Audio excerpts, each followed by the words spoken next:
আমি নতুন একটা কথা বলতে যাচ্ছি, এটা আগে কখনো বলিনি। আমার মনে হয় কয়দিন পর দেখবেন যে বিশ্বের পরাশক্তিগুলো দাবি করবে অমুক গ্রহটা আমার, এ বলবে না অমুক গ্রহটা আমার, সে বলবে না ওই গ্রহ আমার, সে বলবে এই গ্রহ আমার। আমার কথাটা ইনশাল্লাহ ফলবে, দেখে নিয়েন। এবং তারা মহাকাশ বাহিনী গঠন করেছে অলরেডি। কারেন্ট অ্যাফেয়ার্স পড়েছেন? যারা বিসিএস কোচিং করছেন তারা হয়তো জানবেন মহাকাশ বাহিনী মানুষ কি জন্য গঠন করতে যাবে। স্টার ওয়ারও হতে পারে। বিশ্বের সামনে হয়তোবা মহামারীর যে ক্রাইসিস, আল্লাহ ভালো জানেন, বাড়তে পারে। আপনার সামাজিক ফিতনাগুলো, অশ্লীলতাগুলো বাড়তে পারে। আপনার যে পেপার মানি ইউজ করছেন এর মান কমে যেতে পারে। আপনার রিবা কেন্দ্রিক সিস্টেমটা পড়ে যেতে পারে। পেট্রো ডলার পড়ে যেতে পারে। তবে যাই হোক না কেন, এতটুকু এনশিওর করতে পারি যে ওয়ার্ল্ডের বুকে একটা রাষ্ট্র মাথা তুলে দাঁড়াবে এবং তার ক্ষমতার দাপট সবাইকে দেখাবে। তার নাম ইসরায়েল। এটা হবে আমাদের কারণে, আমাদের এই ঘুমন্ত জাতির কারণে। আরবের কলিজার উপর বসে, আরব রাষ্ট্রগুলোর কলিজার উপর বসে সে বিগত 70 বছরে সারা বিশ্বের অর্থনীতি, রাজনীতি, ফাইন্যান্স, ব্যাংকিং সিস্টেম, টেকনোলজি, প্রযুক্তি সব নিয়ন্ত্রণ করে নিয়েছে। তখন আমরা কি করছিলাম ভাই? হ্যাঁ, সবাই করেনি। অনেক ওলামায়ে কেরাম ছিলেন যারা শুরু থেকে এগুলো মানুষকে সতর্ক করার চেষ্টা করেছেন ঠিকই, কিন্তু তাদের মিম্বরগুলো সংকুচিত ছিল, তাদের কণ্ঠস্বরগুলো বৃত্তে বন্দী ছিল। মানুষ শুনতো না, বুঝতো না, মূল্যায়ন করতো না। মানুষ শোনে না, এখনো মানুষ শোনে না, বোঝে না। এখন পর্যন্ত মানুষ বোঝে না, শোনে না কি হচ্ছে সামনে। ওই এখনো পড়ে আছে। একটা ইস্যু তুলে দেন, সারাদিন ইস্যু নিয়ে ফেসবুকে বসে থাকবে। আর কোনো ইস্যুই নাই, একটা ইস্যু তুলে দেন, সারাটা দিন ওখানে বসে থাকবে। মানে এটাই বড় জিহাদ ওর কাছে। কিবোর্ড নিয়ে কিবোর্ড মুজাহিদ। আল্লাহ সমালোচকদেরকে হেদায়েত দান করুন। দিনের জন্য ভাই কিছু করেন। আপনার প্রতিভা থাকলে আপনি বলেন, লিখার প্রতিভা থাকলে লিখেন, একটা মসজিদ করা থাকলে মসজিদ করেন, একটা মাদ্রাসা করেন, এতিমদের দায়িত্ব নেন, বিধবার দায়িত্ব নেন, নারীদের জন্য কোনো প্রজেক্ট করেন, মা বোনদের পর্দায় আনার ব্যবস্থা করেন, ইসলামিক কোনো এনজিও করেন, ইসলামিক ইকোনমিক সিস্টেম লঞ্চ করেন, কৃষিভিত্তিক প্রজেক্ট করেন, কিছু একটা করেন যেটাতে আপনার দিনের উপকার হবে। ওইভাবে বসে সারাদিন ফেসবুকে গুতাগুতি করলে দিনের জীবনে কোনো উপকার হয় না। ফেসবুকে বসে আর সারাদিন যদি সমালোচনা করতে থাকেন, দিনের কোনো উপকার হয় না আদতে। মাঠে নেমে কনস্ট্রাকটিভলি কাজ করে দেখান।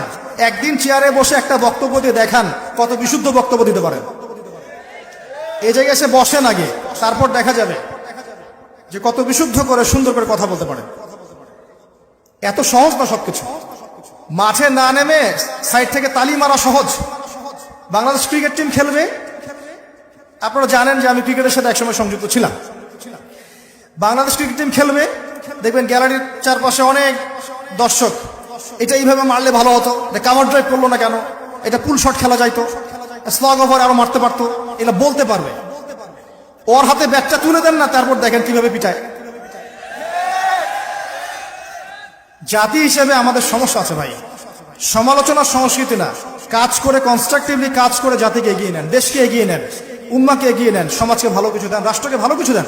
যদি আমার বক্তব্যে ভুল কিছু পাওয়া যায়, কোরআন এবং সুন্নাহর সাথে মিলেনি, তাহলে কোনো সন্দেহ নেই আমার বক্তব্যটাকে নিবেন এবং ডাস্টবিনে ছুঁড়ে ফেলে দিবেন। কথা বুঝতে পারছেন? যদি আমার বক্তব্যে কোনো ভুল অংশ আসে, এই ভুল অংশটুকু কোরআন সুন্নাহ দিয়ে প্রমাণিত হয়, তাহলে এটাকে নিবেন, ডাস্টবিনে ফেলে দিবেন। আর যে অংশগুলো আসবে কোরআন সুন্নাহর অনুকূলে, সেই অংশগুলো কি আপনি শুনবেন এবং মানবেন না, আমল করবেন না, নাকি সবই বাদ দিয়ে দিবেন? পৃথিবীতে এমন কোন মানুষ আছে যে ভুল করে না? এমন কোন মানুষ কি পৃথিবীতে আছে যে ভুল করে না? যারা এই মাইক্রোফোনের সামনে বসেছে, মিম্বরে উঠেছে, কিতাব লেখার জন্য কলম হাতে নিয়েছে, তারা সবাই জীবনে কখনো না কখনো ভুল করেছেন। এখন একজন বিজ্ঞ শ্রোতা এবং শিক্ষার্থী উচিত ভুলগুলোকে বাদ দিয়ে সঠিকটাকে গ্রহণ করা। এই মানসিকতা নিয়ে শুনবেন, প্রচার করবেন, কোনো সমস্যা নেই। কিন্তু মানুষ শয়তানের মতো আচরণ করে যদি প্রচার করেন, বিকৃত করেন, উম্মার ক্ষতি করেন, তাহলে এই জন্য আল্লাহ পাক কিয়ামতের মাঠে অবশ্যই আপনার কলার চেপে ধরবে ইনশাআল্লাহ। আল্লাহ পাক বোঝার তৌফিক দান করুন, আমিন। আর দু একটা বিষয় আমি একটু অপছন্দ করি, সেটা হচ্ছে শোডাউন করা, অতিরিক্ত সেলিব্রিটিজম, এগুলো আমি বিব্রত হই। আমি একজন তালেবে ইলম, আমি কোনো শাইখও নই, আমি বড় কোনো আলেম নই, তবে আমি আলেমের সঙ্গে এতটুকু জানি, যে ব্যক্তি জ্ঞান অনুযায়ী আমল করে সে ব্যক্তি হচ্ছে প্রকৃত আলেম। চেষ্টা করছি জ্ঞান অনুযায়ী আমল করার জন্য, কতটুকু করতে পারছি আল্লাহ ভালো জানেন। তবে বেশি বাড়াবাড়ি বা অতিরিক্ত আবেগ, শোডাউন, আইওয়াশ, এই জিনিসগুলো আমি বিব্রত হই। ছবির বিষয় বলেন, ভিডিওর বিষয় বলেন, ঠিক আছে, যে রাস্তা আমি পার করে আসলাম এখানে, এইগুলো আমি একটু বিব্রত হই। পলিটিক্যাল মানুষটা হয়তো এগুলোতে উৎফুল্ল হতে পারে, আমি উৎফুল্ল হই না। আমি কোনো পলিটিক্যাল পার্সন নই, আমি আপনাদের ভাই, একজন তালেবে ইলম, এতটুকু আমার পরিচয়। যে জ্ঞানটুকু কোরআন সুন্নাহ থেকে শিখেছি আপনাদের সাথে শেয়ার করতে পারবো। এর ভালো অংশটুকু নেবেন, মন্দ অংশটুকু যদি প্রমাণিত হয় যে এটা ভুল, এটাকে ডাস্টবিনে ফেলে দিবেন। এভাবেই কথা বলতেন ইমামে আজম আবু হানিফা রাহিমাহুল্লাহ। তিনি এমনটাই বলেছিলেন যে আমার কোনো কথা যদি কোরআন এবং সুন্নাহর বাইরে যায়, আমার কথাকে ফেলে দিবে। বলেননি তিনি? আমরা তাদের উত্তরসূরি, আল্লাহ পাক কবুল করুন, আমিন। এবার আসেন আজকের এই যুবকদের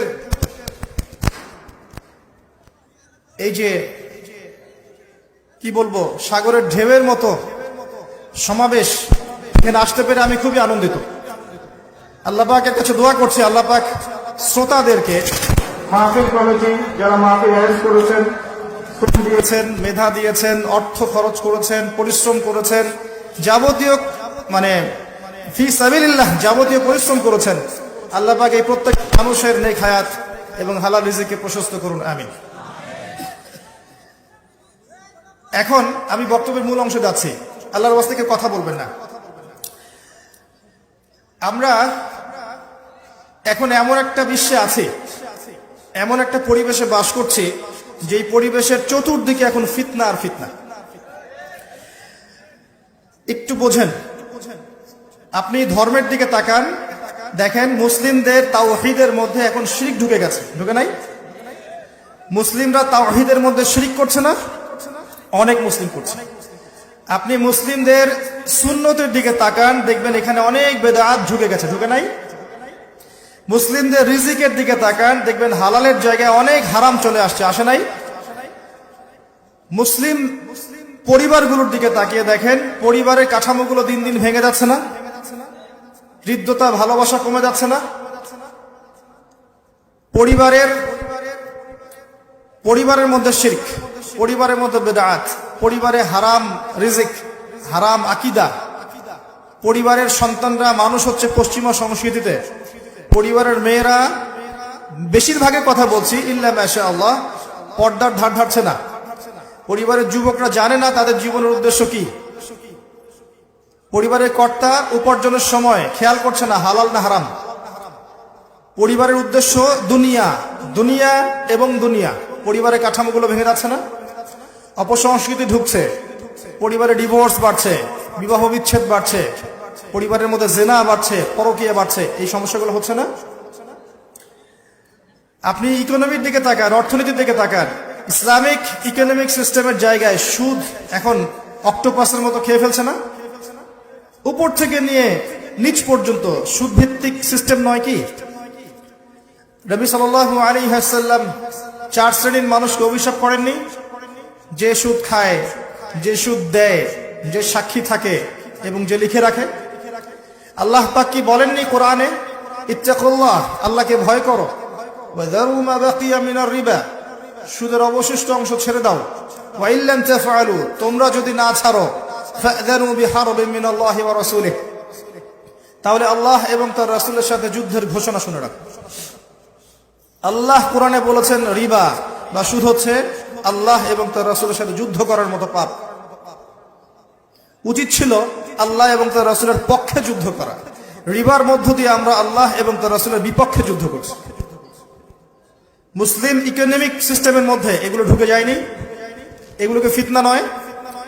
নবীজি কি বলেননি 1 দিরহাম সুদ খেলে 36টা মেয়ের সাথে জিনা করা হয়? সহিহ বুখারীর মধ্যে আছে। নবী করিম সাল্লাল্লাহু আলাইহি ওয়াসাল্লাম কি বলেননি যে সুদের 73টা পাপের শাখা আছে, কোন বর্ণনায় 70টা শাখা আছে, আর সর্বনিম্ন শাখা হলো নিজের মায়ের সাথে জিনা করা? এই বিষয়গুলোকে মুসলিমদের মধ্যে ঢুকে যায়নি। তাহলে ধর্মের মধ্যে শিরক দেখেন, তাওহীদের মধ্যে শিরক, সুন্নতের মধ্যে বেদাত, হালালের মধ্যে হারাম, বস্তুবাদিতা, দুনিয়ামুখী,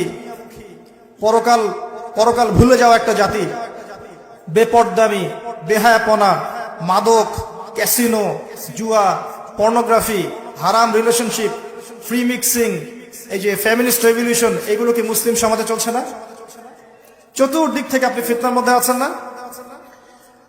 প্রথমে বুঝতে হবে যে আপনি আমি মুসলিমরা এখন কোন অবস্থার মধ্যে আছে। এই গেল আমাদের ভিতরের কথা। ভিতরে আরো কথা আছে। আমরা মুসলিম একটা জাতি না? আমরা মিল্লাতে আবিকুম ইব্রাহিম, তাই না? ওয়া সাম্মাকুমুল মুসলিমিন, তাই না? আমরা এক মুসলিম জাতি, ইউনাইটেড মুসলিম কমিউনিটি। তো ইউনাইটেড মুসলিম কমিউনিটির মধ্যে এখন হাজারটা দল হয়ে গেছে না? প্রত্যেকটা দল বলছে আমি সঠিক, আমি সহি, আমি জান্নাতে যাব, তোমার লিজ লাগলে আমার কাছ থেকে নাও। ব্যাপারটা এমন না? সবাই নিজেকে হকপন্থী দাবি করছে। কুল্লু হিজবিন বিমা লাদাইহিম ফারিহুন। আল্লাহ পাক বলেছেন ওয়ালা তাকুনু মিনাল মুশরিকিন, মুশরিকদের অন্তর্ভুক্ত হইও না। আল্লাযীনা ফাররাকু দীনাহুম ওয়া কানু শিআ কুল্লু হিজবিন বিমা লাদাইহিম ফারিহুন। তোমরা মুশরিকদের অন্তর্ভুক্ত হইও না যারা আল্লাহর দ্বীনটাকে কেটে টুকরা টুকরা করে ফেলে দিয়েছে। এই কাজটা আমরা করিনি। মুসলিমদের মধ্যে হাজারটা দল নাই এবং প্রত্যেকের সাথে প্রত্যেকের কি ভালো সম্পর্ক? অনেক সময় দেখা যায় দাকুরাল সম্পর্ক। দলের মধ্যে বিভক্তি, ধর্মীয় দলে বিভক্তি, এক আলেম আর এক আলেমের গীবত, তহমত, সমালোচনা, এগুলোতে ব্যস্ত আছি না আমরা? উম্মার বড় বড় ইস্যুগুলো বাদ দিয়ে আমরা ছোটখাটো ইস্যুগুলোকে নিয়ে ব্যস্ত আছি না? কে কোথায় হাত বাঁধবেন, পাইপা লাগাবেন কিনা, আমিন জোরে না আসতে, ঠিক আছে, জিলাপি খাবেন না খোরমা খাবেন, এইসব বিষয়গুলোকে নিয়ে ব্যস্ত আছি না? বড় বড় ইস্যুর দিকে আমি আসছি, তখন বুঝবেন যে কি নিয়ে আমরা ব্যস্ত আছি। ধর্মের মধ্যে ফিতনা, অভ্যন্তরীণ ফিতনা, আমাদের ধর্মীয় বিভক্তি, পরিবারে ফিতনা, সমাজে দেখবেন ফিতনা। সমাজের সামাজিক কাঠামোগুলো ভেঙে যাচ্ছে না? প্রতিবেশীর কেউ খোঁজ না এখন? দেখবেন বাসায় মেহমান আসলে পর্যন্ত মানুষ বিরক্ত হচ্ছে। মানুষ বস্তুবাদী হয়ে গেছে। আল্লাহ এবং তার রাসূলের মানদণ্ডে নিজেকে বিচার করার মনোভাব ছেড়ে দিয়েছে। ইল্লা মাশা আল্লাহ, অবশ্যই প্রত্যেক যুগে যুগে আল্লাহর অনুগত কিছু বান্দা থাকবে, তাদের কথা আলাদা। আপনি এবার বাইরের দিকে চোখ দেন, পুরো বিশ্বের দিকে চোখ দেন, দেখবেন পুরো বিশ্বের নেতৃত্ব এখন পশ্চিমারা নিয়ে নিয়েছে না? তারা বলছে কোন দেশকে ওঠো, দেশ উঠছে, বসো, বসছে, এমন হচ্ছে না? প্রত্যেকটা ডিপার্টমেন্টকে দেখেন, বিশ্বের মিডিয়া, বিশ্বের প্রযুক্তি, বিশ্বের সমরাস্ত্র, বিশ্বের আপনার অর্থনৈতিক সিস্টেম, পুরো ওয়ার্ল্ডের ব্যাংকিং সিস্টেম, পুরো ওয়ার্ল্ডের পলিটিক্যাল সিস্টেম, পুরো ওয়ার্ল্ডের এডুকেশনাল সিস্টেম, কালচারাল সিস্টেম, এই প্রত্যেকটা সিস্টেম কি এখন তারা দখল করে নিয়েছে না? এগুলো কি আমরা নিয়ন্ত্রণ করি না, বরং আমরা ফলো করি, কাট পেস্ট, ওখানে যা হয় এখানেও তাই হয়। মিলাই দেখাচ্ছি, সারা বিশ্বে একটা গ্লোবাল শিরক চলছে। এই শিরকের উৎপত্তি দেখবেন ওই পশ্চিমা সভ্যতায়। সারা বিশ্বে দেখবেন গ্লোবাল জিনা চলছে, পর্নোগ্রাফি, উৎপত্তি দেখবেন ওই পশ্চিমা সভ্যতায়। সারা বিশ্বের গ্লোবাল দেখবেন সুদভিত্তিক ব্যাংকিং সিস্টেম চলছে, একদম ওয়ার্ল্ড ব্যাংক থেকে নিয়ে নিচু লেভেল এনজিও পর্যন্ত সব দেখবেন ওইখান থেকে শুরু হয়েছে। পুরো বিশ্বে দেখবেন ফেমিনিস্ট রেভলিউশন, নারী পুরুষ এক জিনিস, আলাদা কিছু না। সমাজে পুরুষের পোশাক পরে ঘুরবে, আপনি বলতে পারবেন না কিছু। এই যে ফেমিনিস্ট রেভলিউশন, এটা ওইখান থেকে আসছে না? এটা কোন দেশ থেকে আসছে? ওই দিক থেকে আসছে না? পুরো ওয়ার্ল্ডের এডুকেশনাল সিস্টেম যেটা আছে, জ্ঞানতাত্ত্বিক সিস্টেম, এখানে দেখবেন জ্ঞানের মানদণ্ড পরিবর্তন করে দিয়েছে। যুক্তি, বিজ্ঞান, দর্শন, পরীক্ষা নিরীক্ষা, পর্যবেক্ষণের মাধ্যমে যা লাভ করা যাবে তাই জ্ঞান, ওদের সংজ্ঞা। কিন্তু আপনি আপনার যে গায়েবের পিলার, আল্লাহ, মালায়েকা, আসমানি কিতাব, নবী রাসূলগণ, কবরের আযাব, পরকাল, মিজান, ফুলসিরাত, জান্নাত, জাহান্নাম, স্বপ্ন, রূহ, এগুলোকে আপনি ল্যাবে প্রমাণ করতে পারবেন? এগুলোকে ল্যাবরেটরিতে প্রমাণ করতে পারবেন? তাহলে ওদের তত্ত্ব মতে, ওদের এপিস্টেমোলজি মতে এগুলোর কোনো অস্তিত্ব নাই। এটা চলছে সারা ওয়ার্ল্ডে, এবং এভাবেই এডুকেশন সিস্টেম এগিয়ে যাচ্ছে। এর বাইরে ইসলামিক সিস্টেম আছে আলাদা, স্বতন্ত্র। তো এগুলো চলছে না সারা ওয়ার্ল্ডে। পুরো ওয়ার্ল্ডের ফিতনাটা দেখেন, এবং পুরো ওয়ার্ল্ডের অস্ত্রশস্ত্র, পারমাণবিক নিউক্লিয়ার ওয়েপন্স, আপনার মনিটরি সিস্টেম, পলিটিক্যাল সিস্টেমগুলো, অ্যাসোসিয়েশন সংগঠনগুলো তারা দখল করে নিয়েছে না? এই যে বিগত 100 বছর থেকে মুসলিমদের কোনো স্বতন্ত্র খিলাফা নেই। দেখবেন দুই একটা রাষ্ট্র আছে যেখানে হয়তো আপনি দেখবেন ইসলামিক কিছু লস আছে, বেশিরভাগই নাই। বেশিরভাগের মধ্যেই সেকুলারিজম আছে, কমিউনিজম আছে, ন্যাশনালিজম আছে, ডেমোক্রেসি আছে, এগুলো বেশিরভাগ রাষ্ট্রে আছে। দুই একটার মধ্যে দেখবেন হয়তো ইসলামিক কিছু লস আছে। এই 100 বছরে দেখবেন ওরা যে এত উন্নতি করে ফেললো, ওরা যে উন্নতি বলতে বুঝাচ্ছি, ওরা যে এত চালকের আসনে চলে গেল, আর আমরা মুসলিমরা যে এই যে চালিত আসলে চলে আসলাম। এই 100 বছর ধরে আমরা কি করছি আসলে? আমরা বড় বড় বিষয়গুলোকে বাদ দিয়ে ছোটখাটো বিষয়গুলোকে নিয়ে বেশি ব্যস্ত ছিলাম। আমি একটু মজা করে বলি যে আমরা হালুয়া, রুটি এবং সেমাই, খোরমা, জিলাপিতে ব্যস্ত ছিলাম। আমরা ব্যস্ত ছিলাম একে অপরের গীবতে, একে অপরের তোহমদে, কাকে হিংসা করা যাবে, কাকে বিতর্কিত করা যাবে, কাকে বাধা দেওয়া যাবে, ইন্টারনাল কলিউশনের মধ্যে আমরা ব্যস্ত ছিলাম। এই ফাঁকে রুলিং স্টেট ছিল একবার ব্রিটেন, সে অবসর নিল, তার জায়গায় চলে আসলো আমেরিকা, সে এখন অবসর নিচ্ছে, তার জায়গায় চলে আসে এখন ইসরায়েল, সে সারা ওয়ার্ল্ডকে এখন রুল করছে।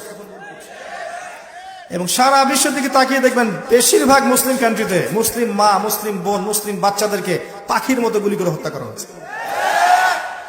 আমরা মেজর ইস্যুগুলোকে বাদ দিয়ে মাইনর ইস্যুগুলোকে নিয়ে এত বেশি ব্যস্ত ছিলাম। যেমন দেখেন আজকের এই মাহফিলের মেজর ইস্যু হচ্ছে লেকচার, আর কোথায় বসবো, কোথায় দাঁড়াবো, এই বিষয়গুলো মাইনর। আমরা মাইনর ইস্যুগুলোকে নিয়ে বেশি ব্যস্ত থাকি, মেজর ইস্যুগুলোকে নিয়ে ব্যস্ত থাকি না। এখন কি করবেন? এই বিষয়টা কি চলতেই থাকবে? সুসংবাদ হচ্ছে যে না, এমন অবস্থা চিরকাল থাকবে না। বলেন আলহামদুলিল্লাহ। কিভাবে থাকবে না? আল্লাহ পাকের একটা সুন্নাহ আছে। আমি যতটুকু কোরআনের ছাত্র হিসেবে দেখেছি, আল্লাহ পাকের একটা সুন্নাহ আছে। সুন্নাহ হচ্ছে যে আল্লাহ রাব্বুল আলামিন নির্দিষ্ট একটা সময় দেন প্রত্যেকটা যুগের জন্য, প্রত্যেকটা কওমের জন্য, সম্প্রদায়ের জন্য। ফাইযা জাআ আজালুহুম, যখন তাদের সময় শেষ হয়ে যায়, লা ইস্তাখিরুনা সাআতা ওয়া লা ইস্তাকদিমুন, আল্লাহ পাক এক মুহূর্ত বাড়ান না, এক মুহূর্ত কমান না। তাই এই পুরো বিশ্বে যা চলছে, বিশ্বে অর্থনীতিতে, সমাজনীতিতে, পরিবারে, ধর্মের মধ্যে ফাসাদে, এগুলো চিরকাল থাকবে না ইনশাআল্লাহ। আল্লাহ পাক কি করবেন? আল্লাহ পাক আমাদেরকে সুযোগ দিয়েছেন, মুসলিমদেরকে একটা সুযোগ দিয়েছেন। আপনার কাছে একটা বয়স আছে 40, 50, 60, 70, 80, 100 হাইয়েস্ট। এর মধ্যে গোল্ডেন টাইম হচ্ছে আপনার 20 থেকে 50। আল্লাহ পাক আপনাকে সময় দিয়েছেন, মেধা দিয়েছেন, বোধ শক্তি দিয়েছেন, আপনার ঘর পর্যন্ত আল্লাহ কোরআন পৌঁছে দিয়েছেন, নবীর হাদিসগুলো পৌঁছে দিয়েছেন, আপনাকে আল্লাহ পাক উলামায়ে কেরামের সোহবত দিয়েছেন, মসজিদ দিয়েছেন, আজান দিয়েছেন, মাদ্রাসা দিয়েছেন, মক্তব দিয়েছেন। আল্লাহ আপনাকে সুযোগ দিয়েছেন দিন শেখার, জানার, বোঝার, দিনের জন্য কাজ করার। এটা আল্লাহ পাক সুযোগ দিয়েছেন। যদি এই সুযোগ আমরা কাজে না লাগাই, কি করবেন আল্লাহ পাক? আল্লাহ পাক আমাদেরকে এই দুনিয়ার জীবনটাতে হয়তো বাড়ি গাড়ি, টাকা পয়সা, আত্মীয় স্বজন, স্ত্রী সন্তান, আপনার ব্যাংক ব্যালেন্স, জমি জমা, স্ট্যাটাস সবই দিবেন। আল্লাহ পাক হয়তো সবই দিবেন, কিন্তু আমরা যদি দায়িত্ব পালন না করি দিনের ক্ষেত্রে, আল্লাহ পাক কি করবেন জানেন?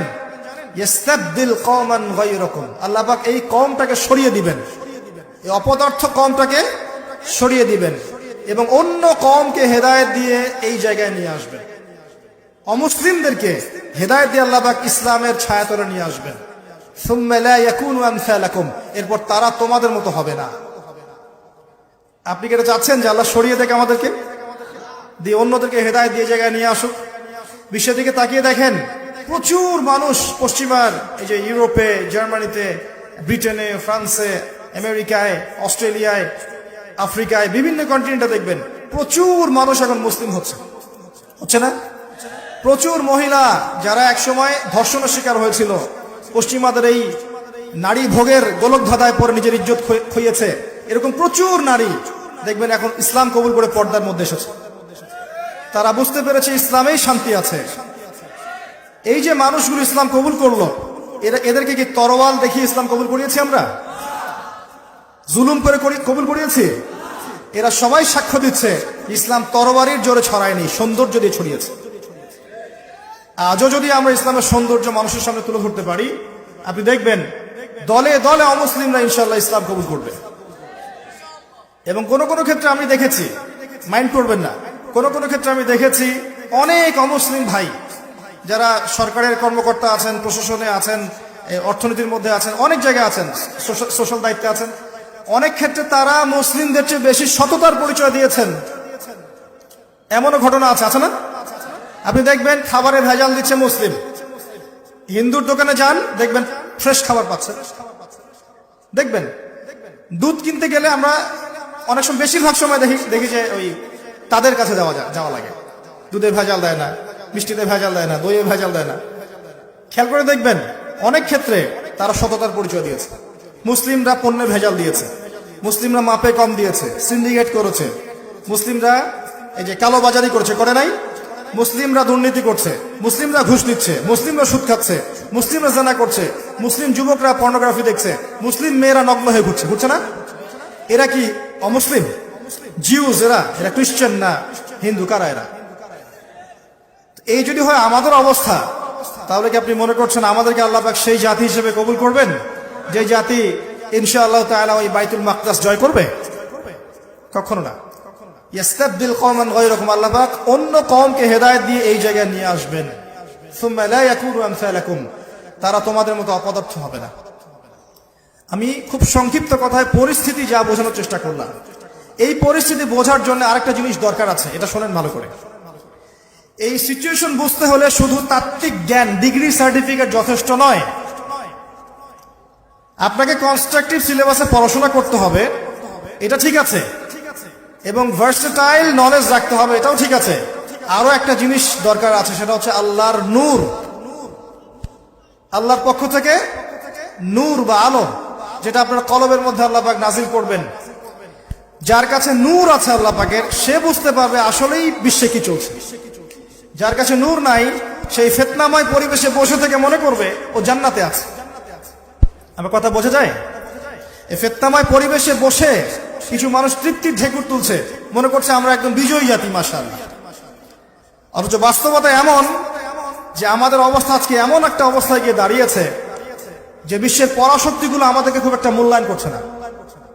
অথচ মুসলিম দেশের সংখ্যা প্রচুর, মুসলিম জনসংখ্যা প্রচুর, মুসলিমদের খনিজ সম্পদ প্রচুর, অর্থনৈতিক সম্পদ প্রচুর, জনবল প্রচুর, সামরিক বাহিনীর সদস্য সংখ্যা প্রচুর, অস্ত্রশস্ত্র মাশাআল্লাহ প্রচুর। তারপরেও ওরা আমাদেরকে গুরুত্ব দিচ্ছে না। কারণ কি? কারণ কুলুবুহুম শাত্তা কুলুবুনা শাত্তা, আমাদের হৃদয়গুলো এখন বিক্ষিপ্ত, আমাদের মনগুলো বিক্ষিপ্ত, আমরা বিভক্ত, আমরা একের কষ্টে অন্যের পাশে দাঁড়াতে চাই না।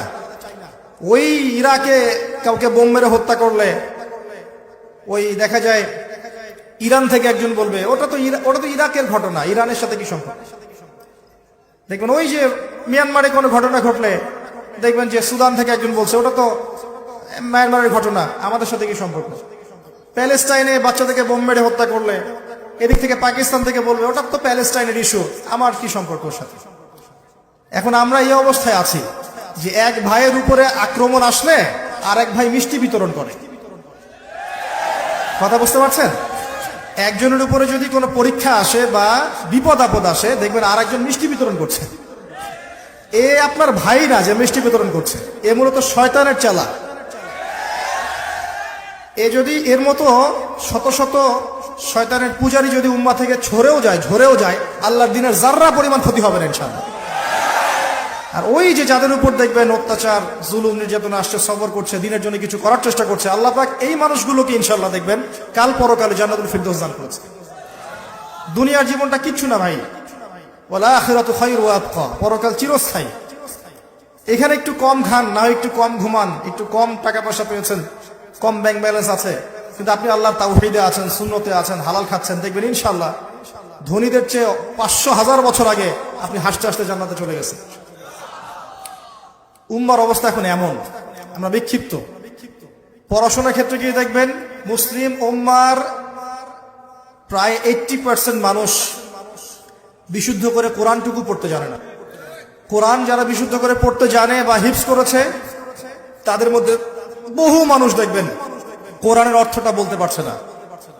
ইয়াং জেনারেশন থেকে তাকাই দেখেন যে তারা জীবনে একটা বারও কোরআন A to Z অর্থ সহ পড়েছে কিনা সন্দেহ আছে। হাদিসে যে কিতাবগুলো আছে এই কিতাবগুলো তারা ছুঁয়েও দেখেছে না কখনো, সন্দেহ আছে। ইসলামের ইতিহাসের যে বইগুলো পড়ে আছে ইসলামিক ফাউন্ডেশনে, কখনো কিনে পড়েছে কিনা সন্দেহ আছে। ফিকহের বইগুলো পড়েছে কিনা সন্দেহ আছে। ইসলামের অর্থনীতি সম্পর্কে পড়াশোনা করে কিনা সন্দেহ আছে। উম্মার যুব সমাজের আজকে অবস্থা। কিন্তু পক্ষান্তর আপনি দেখবেন এরা ঠিকই মাশাআল্লাহ পর্ন দেখছে, নাউজুবিল্লাহ, এরা ঠিকই মাদক দ্রব্য সেবন করছে, এরা ঠিকই গার্লফ্রেন্ডকে সময় দিচ্ছে, হারাম অ্যাফেয়ার্স করছে, ফ্রি মিক্সিং করছে, ক্যাসিনোতে সময় কাটাচ্ছে, জুয়া খেলছে, পাবজি খেলছে, টিকটক করছে, সব করছে। তো এই যুব সমাজের হাতে আল্লাহ পাক ইসলামের বিজয়ের পতাকা দিবেন? সত্যি আপনার তাই মনে হয়? এরা কি ওই মোহাম্মদ বিন কাসিমের মতো, খালিদ বিন ওয়ালিদের মতো, এরা কি উমর ইবনে খাত্তাবের মতো, এরা কি যায়েদ ইবনে হারেসা, আব্দুল্লাহ বিন রাওয়াহা, জাফর বিন আবু তালেবের মতো? এরা কি আলী রাদিয়াল্লাহু আনহুর সেই শৌর্য বিজয় ধারণ করে? দিনের কল্যাণ চান না আপনারা? দিনের বিজয় হোক, দিন ভালো থাক, ইসলাম ভালো থাক, আল্লাহর জমিনে আল্লাহর দিনটা থাক। এবং এই দিনটা কি মানুষের শত্রু? দিন ইসলাম কি মানুষের শত্রু? দিন ইসলামের একটা বিষয় আছে যেটা মানবতা বিরোধী। দিন ইসলামের একটা বেসিক জিনিস আছে যেটা মানবতা বিরোধী। নামাজ, এই যে রোজা, এই যে কালিমা, এই যে হজ, যাকাত, এগুলো কি উগ্রতা? এগুলোর মধ্যে সন্ত্রাস ভাব আছে, জঙ্গি ভাব আছে। হ্যাঁ, একটা শব্দ নিয়ে সমস্যা সৃষ্টি করে, জিহাদ, তাই না? যখন যখন ক্যান্সার হয়, অস্ত্রোপচারের প্রয়োজন হয়, ইভেন মনে করেন এখন কোন পরাশক্তি, পশ্চিমা কোন পরাশক্তি, মনে করেন ব্রিটেন বা আমেরিকা বা অন্য যে কোনো কান্ট্রি, ওদের টেরিটরির মধ্যে ওরা যদি ফিল করে যে আমাদের সার্বভৌমত্বের মধ্যে আঘাত এসেছে, ওরা কি চুপ করে বসে থাকবে? ওরা প্রতিহত করবে না? এই প্রতিহত করার অধিকার মুসলিমদের নাই? যদি প্যালেস্টাইনের উপর এরকম হয়, প্যালেস্টাইনিদের অধিকার নাই এটা প্রতিহত করার? যখন সে করবে তাকে আপনি বলবেন সন্ত্রাসী, আমেরিকা করলে বলবেন আপনি মানবতা প্রেমী। এটা কি ধরনের ডাবল স্ট্যান্ডার্ড? এই বিষয়গুলোকে নিয়ে ইসলামকে মিডিয়ার মধ্য দিয়ে সারা বিশ্বে বিতর্কিত করা হয়েছে। ইসলাম কখনো এরকম জঙ্গিবাদ এবং সন্ত্রাসবাদের ধর্ম নয়। একজন মুসলিম কখনো জঙ্গি সন্ত্রাসী হতে পারে না। রাসূলুল্লাহ সাল্লাল্লাহু আলাইহি ওয়াসাল্লামের আদর্শ দেখে বহু অমুসলিম কাঁদতে কাঁদতে ইসলাম কবুল করেছিল। আমাদের নবী সাল্লাল্লাহু আলাইহি ওয়াসাল্লাম জীবনে একটা দিনও যুদ্ধের মাঠেও কোনো অমুসলিমকে হত্যা করেন নাই আমার জানা মতে। আমি ভুল হতে পারি, আমার জানা মতে একটা দিনও তিনি কোন অমুসলিমকে গলা কেটে হত্যা করেছেন আমি কোনো নজির পাইনি এই পর্যন্ত। যদি পেয়ে থাকেন আমাকে জানাবেন। আমরা সেই নবীর উম্মাহ, ইসলামের সৌন্দর্য দিয়ে, ইসলামের মাধুর্য দিয়ে, ইসলামের সততা দিয়ে ইসলাম যুগে যুগে সারা বিশ্বের বুকে রাজত্ব করে বেরিয়েছে। এই তো বিগত 100 বছর আগেও এই যে অটোমান এম্পায়ার ছিল, তখন পর্যন্ত সারা ওয়ার্ল্ডে দেখতেন ইসলামের একটা শেল ছিল না? এখন সেটা নাই। মিসকিন অবস্থায় আছেন, না কোনো ঐক্য আছে, না কোনো আমির, না কোনো ইমারা, কিছুই নাই। এর মাঝখানে কিছু কিছু আল্লাহর বান্দা বিভিন্ন জায়গায় বিশ্বে চেষ্টা করে যাচ্ছে, এতটুকুই। বিক্ষিপ্ত হবে, তবে এই অবস্থা চিরকাল থাকবে না ইনশাআল্লাহ। কি হবে সামনে আল্লাহ ভালো জানেন, আল্লাহু আ'লাম বিস-সাওয়াব। সামনে মুসলিমদের উপরে নির্যাতন, নিপীড়ন বলেন, সংকুচিত হওয়া বলেন, এটা বাড়তে পারে, বাড়ার সম্ভাবনা আছে। বিশ্ব এমন একটা জায়গায় দাঁড়িয়ে আছে যে কোনো সময় একটা নিউক্লিয়ার যুদ্ধ হয়ে যেতে পারে, আল্লাহু আ'লাম। আমি নতুন একটা কথা বলতে যাচ্ছি, এটা আগে কখনো বলিনি। আমার মনে হয় কয়দিন পর দেখবেন যে বিশ্বের পরাশক্তিগুলো দাবি করবে অমুক গ্রহটা আমার, এ বলবে না অমুক গ্রহটা আমার, সে বলবে না ওই গ্রহ আমার, সে বলবে এই গ্রহ আমার। আমার কথাটা ইনশাল্লাহ ফলবে, দেখে নিয়েন। এবং তারা মহাকাশ বাহিনী গঠন করেছে অলরেডি। কারেন্ট অ্যাফেয়ার্স পড়েছেন? যারা বিসিএস কোচিং করছেন তারা হয়তো জানবেন মহাকাশ বাহিনী মানুষ কি জন্য গঠন করতে যাবে। স্টার ওয়ারও হতে পারে। বিশ্বের সামনে হয়তোবা মহামারীর যে ক্রাইসিস আল্লাহ ভালো জানেন বাড়তে পারে, আপনার সামাজিক ফিতনাগুলো অশ্লীলতাগুলো বাড়তে পারে, আপনার যে পেপার মানি ইউজ করছেন এর মান কমে যেতে পারে, আপনার রিবা কেন্দ্রিক সিস্টেমটা পড়ে যেতে পারে, পেট্রো ডলার পড়ে যেতে পারে। তবে যাই হোক না কেন এতটুকু এনশিওর করতে পারি যে ওয়ার্ল্ডের বুকে একটা রাষ্ট্র মাথা তুলে দাঁড়াবে এবং তার ক্ষমতার দাপট সবাইকে দেখাবে, তার নাম ইসরায়েল। এটা হবে আমাদের কারণে, আমাদের এই ঘুমন্ত জাতির কারণেই। আরবের কলিজার উপর বসে, আরব রাষ্ট্রগুলোর কলিজার উপর বসে সে বিগত 70 বছরে সারা বিশ্বের অর্থনীতি, রাজনীতি, ফাইন্যান্স, ব্যাংকিং সিস্টেম, টেকনোলজি, প্রযুক্তি সব নিয়ন্ত্রণ করে নিয়েছে। তখন আমরা কি করছিলাম ভাই? হ্যাঁ, সবাই করেনি। অনেক ওলামায়ে কেরাম ছিলেন যারা শুরু থেকে এগুলো মানুষকে সতর্ক করার চেষ্টা করেছেন ঠিকই, কিন্তু তাদের মিম্বরগুলো সংকুচিত ছিল, তাদের কণ্ঠস্বরগুলো বৃত্তে বন্দী ছিল। মানুষ শুনতো না, বুঝতো না, মূল্যায়ন করতো না। মানুষ শোনে না, এখনো মানুষ শোনে না, বোঝে না। এখন পর্যন্ত মানুষ বোঝে না, শোনে না কি হচ্ছে সামনে। ওই এখনো পড়ে আছে, একটা ইস্যু তুলে দেন, সারাদিন ইস্যু নিয়ে ফেসবুকে বসে থাকবে। আর কোনো ইস্যুই নাই, একটা ইস্যু তুলে দেন, সারাটা দিন ওখানে বসে থাকবে। মানে এটাই বড় জিহাদ ওর কাছে। কিবোর্ড নিয়ে কিবোর্ড মুজাহিদ। আল্লাহ সমালোচকদেরকে হেদায়েত দান করুন। দিনের জন্য ভাই কিছু করেন। আপনার প্রতিভা থাকলে আপনি বলেন, লিখার প্রতিভা থাকলে লিখেন, একটা মসজিদ করা থাকলে মসজিদ করেন, একটা মাদ্রাসা করেন, এতিমদের দায়িত্ব নেন, বিধবার দায়িত্ব নেন, নারীদের জন্য কোনো প্রজেক্ট করেন, মা বোনদের পর্দায় আনার ব্যবস্থা করেন, ইসলামিক কোনো এনজিও করেন, ইসলামিক ইকোনমিক সিস্টেম লঞ্চ করেন, কৃষিভিত্তিক প্রজেক্ট করেন, কিছু একটা করেন যেটাতে আপনার দিনের উপকার হবে। ওইভাবে বসে সারাদিন ফেসবুকে গুতাগুতি করলে দিনের জীবনে কোনো উপকার হয় না। ফেসবুকে বসে আর সারাদিন যদি সমালোচনা করতে থাকেন দিনের কোনো উপকার হয় না আদতে। মাঠে নেমে কনস্ট্রাকটিভলি কাজ করে দেখান, একদিন চেয়ারে বসে একটা বক্তব্য দিয়ে দেখান কত বিশুদ্ধ বক্তব্য দিতে